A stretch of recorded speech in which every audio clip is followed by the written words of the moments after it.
नमस्कार गाईज, माझे सुनीता किचनमध्ये तुमचं स्वागत आहे. आज मी केली आहे मटका बिर्याणी, अंडा बिर्याणी.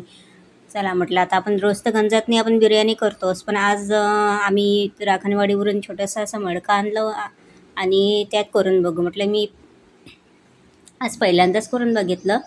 तर चला म्हटलं, मग काय आपलं बासमती चावल घेतले, अंडे बॉईल केले आणि अशी कांदे पूर्ण छान असे चमकदार होऊ दिले, गुलाबी होऊ दिले. कांदे गुलाबी झाल्यावर मग अंडे बॉईल करून त्याला काप केले आणि ते काप तेलातने फ्राय केले. त्यामध्ये तिखट, मीठ, थोडं हळद आणि चिकन मसाला, पावभाजी मसाला व असा बिर्याणी मसाला आहे हा. तर हा थोडाफार मसाला टाकून अंडी छान फ्राय केली.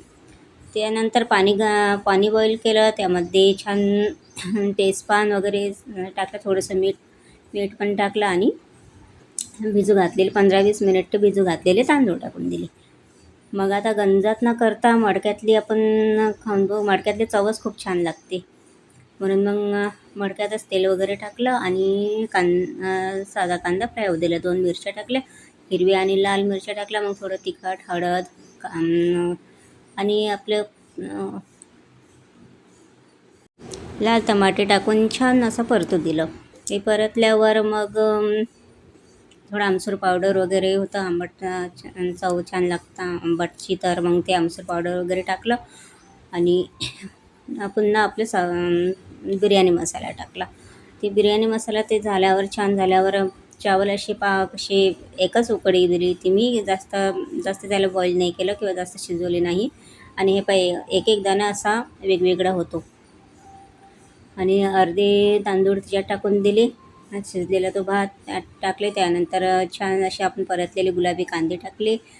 ते कांदे टाकल्यावर अंडे होते हे केलेले, ते अंडे थोडेसे 2-3च मधातला फेरी घेतला आणि त्यावर पुन्हा चावल टाकले.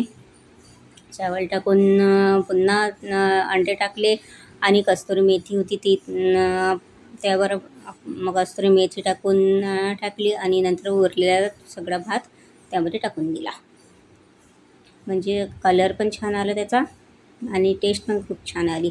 आणि थोडी आपली वाळलेली मेथी राहते, कस्तुरी मेथी राहते, बिर्याणी मसाला, हे सगळं वरून परतून द्या. ते झाल्यावर थोडंफार आपण ते तांदूळ, तर आपण भात तर थोडा शिजवल्याच राहते, पण जास्त जर आपण पाणी नाही टाकलं तर तो मोकळा होऊन जाते. एक दाणा लागतं शिकायला. तर मग मी थोडंसं कस्तुरी मेथी वगैरे टाकून थोडंफार पाणी टाकलं आणि पाणी टाकून त्याला छान 15-20 मिनिट होऊ दिलं.